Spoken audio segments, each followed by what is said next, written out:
Here is the exercise to get comfort with partitioning. We'll be using range partitioning to take care of this exercise. We have to use retail database. Make sure orders table already exists. Using that orders table, you can create table orders underscore part with the same columns.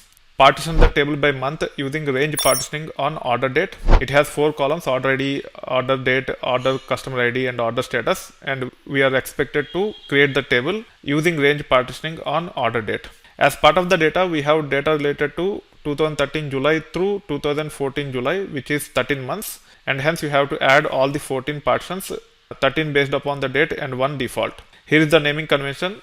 The default partition name should be orders underscore part underscore default. When it comes to partitions related to given month, the name should be using this convention: orders underscore part, which is nothing but the table name, underscore 4-digit year and 2-digit month.